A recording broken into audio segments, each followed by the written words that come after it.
নমস্কার, শুরু করছি আজকের চতুর্থ স্তম্ভ। আমি ইন্দ্রাণী। কিছু বলার আগে একটা ছবি দেখাই। ছবিটা ভালো করে দেখুন। 3 জন মহিলা, 3 জন শিশুর ছবি। উরেবাম রানী দেবী 60 বছর, তেলাম থাইবি দেবী 31 বছর, তেলাম থাজানমাবি দেবী 8 বছর, লাইশরাম হেইতেনবি দেবী 25 বছর, লাইশরাম চিংখেনবা সিং 2.5 বছর, লাইশরাম লানগাম্বা সিং 8 মাস। গত 3 দিন ধরে এরা নিখোঁজ।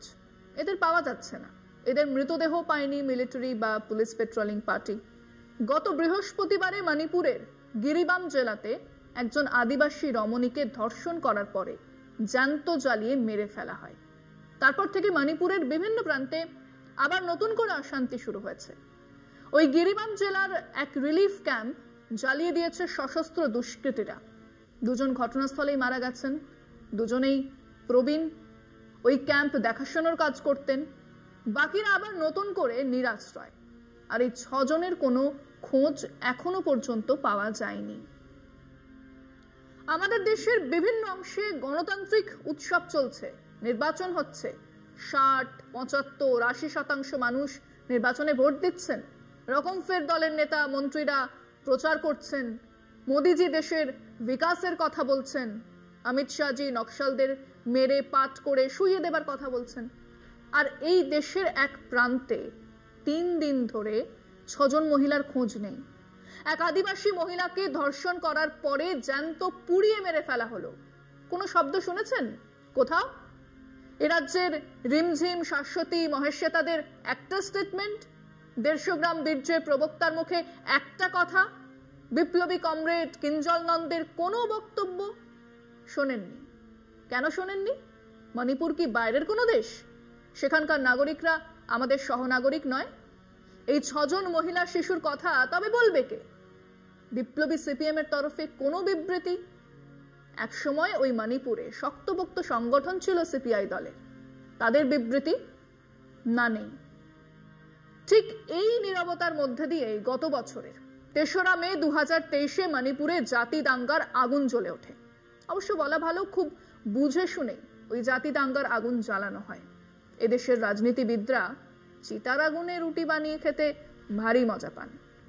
একটা ঘোষণা করার পরে আজ এতদিন ধরে গুজরাটে নিরবিচ্ছিন্ন বিজেপির শাসন। একেবারে ওই প্ল্যানিং নিয়ে সেদিন মেইতেই আর কুকিজোদের দাঙ্গা লাগানো হয়েছিল। সেদিন মণিপুরে ধর্ষিতা রমণীদের গণধর্ষণের পরে নগ্ন করে প্যারেড করানো হচ্ছিল, আর মোদিজি বিদেশ ভ্রমণে বের হয়েছিলেন। একটা ধর্ষণ আর খুনের পরে রাজ্য সরকারের পদত্যাগ চাওয়া বিজেপি দলের সরকার আছে সেখানে, ডাবল ইঞ্জিন সরকার। ঘটনার পরে সেই সরকারের মুখ্যমন্ত্রীকে ডেকে কথা বলার সাহস দেখায়নি মোদী সরকার, বা সেটাই ছিল ওই গ্র্যান্ড প্ল্যানের একটা অংশ। সমস্ত খুন আগুন লাগানো, ধর্ষণ আর হত্যার মামলাগুলোর তদন্তের দায়িত্ব দেওয়া হয়েছিল সিবিআইয়ের হাতে। একটা মামলাতে চার্জশিট দেওয়া হয়েছে, ট্রায়াল শুরু হয়নি, কারণ মামলার জুরিসডিকশন ঠিক করা যায়নি। বাকি একটা মামলাতেও চার্জশিটও দেওয়া যায়নি। ফিরছি আলোচনায়, একটা বিরতির পর সঙ্গে থাকুন। একজনও শাস্তি পায়নি। 500 দিনের ওপর কেটে গেল। প্রায় প্রতিটা দিন কিছু না কিছু ঘটেই চলেছে। 70,000 মানুষ বিভিন্ন রিলিফ ক্যাম্পে রয়েছে। প্রকাশ্য দীপালোকে হাতে AK-47 নিয়ে ঘুরছে সশস্ত্র মানুষজন। এটাই আপাতত মণিপুরের চেহারা। পুলিশ, মিলিটারি হাতে হাত রেখে বসে আছে। 3 দিন ধরে 6 জন মানুষ কোথায় কেউ জানে না। মেইন স্ট্রিম মিডিয়ার দিকে চোখ রাখুন, কেউ একটা কথাও বলছে না। আমাদের বাংলার কলতলার ঝগড়ার কথা না হয় বাদ দিলাম, দেশের এক অংশের মানুষজন যদি এতটাই মূল ধারার থেকে বিচ্ছিন্ন হয়ে পড়েন, তাহলে বিচ্ছিন্নতাবাদ মাথা চাড়া দিতে বাধ্য। তখন আরো মজা, আরো অস্ত্রশস্ত্র, আরো মিলিটারি, আরো পয়সা হাতে আসবে এই সুযোগে। মণিপুরে এই জাতি দাঙ্গার ইন্ধন দিয়েছে বিজেপির বীরেন্দ্র সিং এর সরকার। মাথায় রাখুন, এই মেইতেইরা হলেন হিন্দু আর কুকিরা খ্রিস্টান।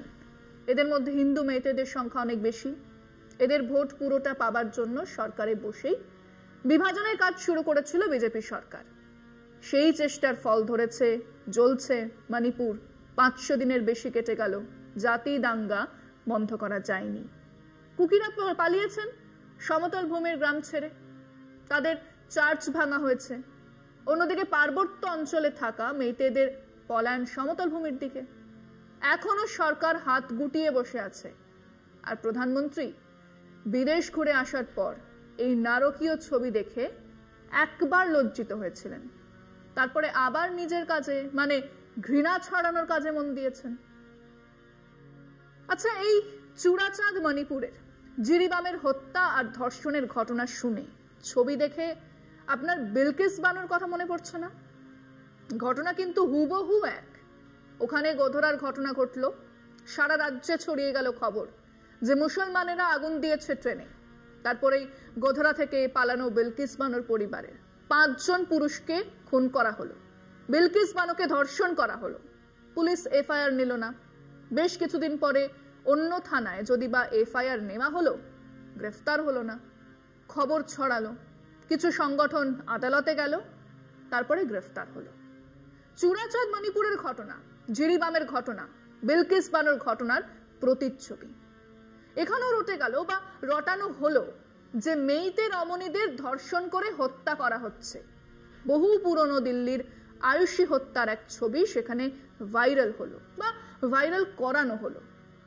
তারপর 4 মে থেকে গ্রামে ঢুকে কুকি উপজাতির এই পরিবারের পুরুষ সদস্যদের খুন করা হলো, মহিলাদের ধর্ষণ করা হলো এবং নগ্ন করে প্যারেড করানো হলো। পুলিশ এফআইআর নিল না, পুলিশ ঘটনাস্থলে এলো না। মহিলা 2 জন চূড়াচাঁদ মণির আশ্রয় কেন্দ্রে কিছু সমাজসেবী সংগঠনকে জানানোর পরে এফআইআর দায়ের করা হয় 18 মে। তারও অনেক পরে রাজ্য প্রশাসন, পুলিশের ঘুম ভাঙে। ওই নগ্ন করে প্যারেড করানোর ছবি ভাইরাল হয়ে যাওয়ার পরে 2 জনকে গ্রেফতার করা হয়েছে। সম্ভবত আরো কিছু মানুষকে গ্রেফতার করা হবে। আশা করাই যায় তাদের শাস্তি হবে এবং কিছুদিন পরে শাস্তি কমিয়ে তাদের জেল থেকে ছাড়া হবে। বাইরে তাদেরকে অভ্যর্থনা জানাবেন বিজেপির এমএলএ, গাঁদা ফুলের মালা পরানো হবে, মিষ্টি খাওয়ানো হবে, যেমনটা খাওয়ানো হয়েছিল বিলকিস বানুর মামলার জেল থেকে আগাম ছাড়া পাওয়া অপরাধীদের। এই বিজেপির এক নেতার ছেলে হাতরাসে এক দলিত মহিলাকে ধর্ষণ করার পরে খুন করার চেষ্টা করে, মেয়েটি মারাও যায়। সেই ধর্ষক ছেলেটিকে নিয়ে বিজেপির সমর্থকদের মিছিল বের হয়। সেই ছেলেটির বাবা সভা ডাকেন, সেখানে বিজেপির নেতাকর্মীরা জড়ো হয়ে কোন রকম পুলিশি ব্যবস্থার বিরোধিতা করেন। বাবা রাম রহিম খুন ধর্ষণে অভিযুক্ত কেবল নয়, সাজাপ্রাপ্ত। কিন্তু সেই বাবাজি মাঝে মধ্যেই জেল থেকে বের হচ্ছেন, ভক্তদের জমায়েতে ভাষণ দিচ্ছেন। হরিয়ানা নির্বাচনের আগেই তিনি 1 মাসের প্যারোলে ছাড়া পেয়েছিলেন এবং বিজেপির প্রচারও করেছেন। এটাই বিজেপি, যাদের কাছে ধর্ষণ কোনো বিষয়ই নয়, বরং ধর্ষণ এক রাজনৈতিক অস্ত্র। হ্যাঁ, চমকে উঠবেন না, এনাদের গুরুদেব দামোদর দাস সাভারকর কি লিখেছে একটু পড়ে শোনাই। Suppose if from the earliest Muslim invasion of India, the Hindus also, whenever they were victors on the battlefields, they decided to pay the Muslim fair sex in the same coin or punish them in some other ways, that is, by conversion, even with force, and then absorb them in their fold. Then with this horrible apprehension at their heart, they would have desisted from their evil designs against any Hindu lady.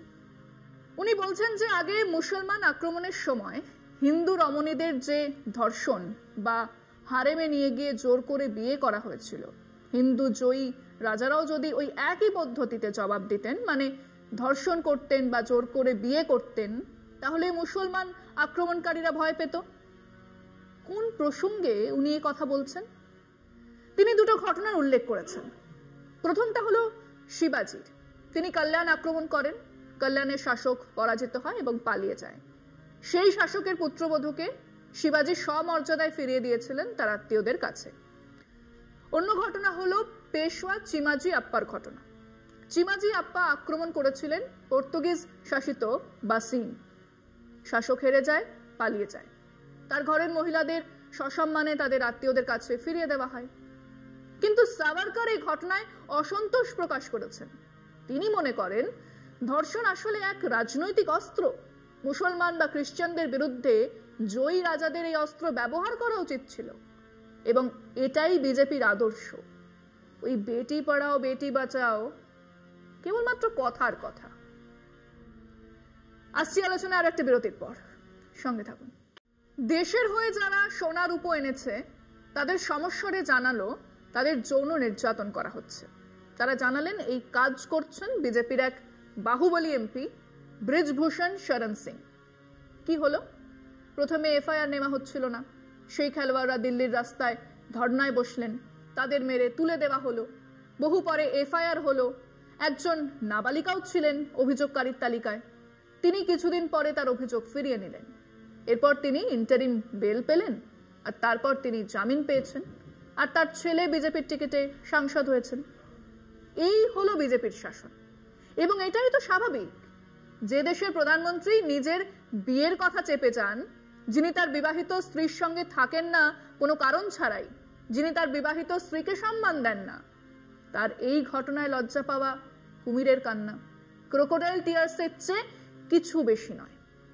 কতটা নির্লজ্জ হলে 3 দিন ধরে দেশের এক অংশের 3 জন মহিলা, 3 জন শিশু নিখোঁজ। না প্রধানমন্ত্রী কোনো কথা বলছেন, না মুখ্যমন্ত্রী। এবং আরো বড় কথা, মণিপুর জ্বলছে এক তৈরি করা দাঙ্গায়, এক ভোট বাড়ানোর ষড়যন্ত্রের আগুনে। লজ্জার কথা, দেশের প্রধানমন্ত্রী, দেশের স্বরাষ্ট্রমন্ত্রী, মণিপুরের মুখ্যমন্ত্রী সেই ষড়যন্ত্রের অংশ। আজ এখানেই শেষ করছি। শুভরাত্রি।